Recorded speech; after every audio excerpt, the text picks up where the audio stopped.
வணக்கம். செய்திகள் வாசிப்பது பத்மா சகாதேவன். போச்சம்பள்ளியில் மகாத்மா காந்தி 100 நாள் வேலை திட்டத்தை கெடுக்க நினைக்கும் ஒன்றிய அரசை கண்டித்து மதச்சார்பற்ற முற்போக்கு கூட்டணி சார்பில் மாபெரும் கண்டன ஆர்ப்பாட்டம்.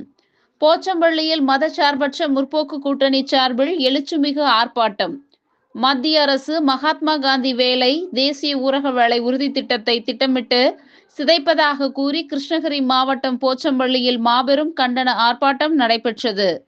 திட்டத்தின் பெயரில் இருந்து அண்ணல் காந்தியடிகளின் பெயரை நீக்கும் முயற்சியை கைவிடு, கிராமங்களே நாட்டின் முதுகெலும்பு என்ற கொள்கையை சிதைக்கும் மத்திய அரசின் போக்கிற்கு எதிராக கூட்டணி கட்சி தொண்டர்கள் திரளாக பங்கேற்று பாசிச பாஜக செயல்பாடுகளை கண்டித்து கண்டன கோஷங்கள் எழுப்பினர்.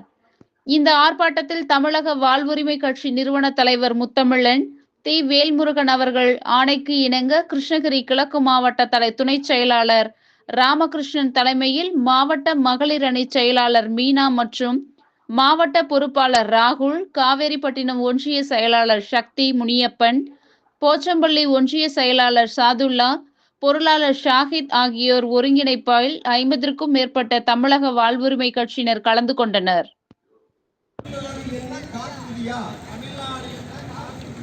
ஈரமில்லையா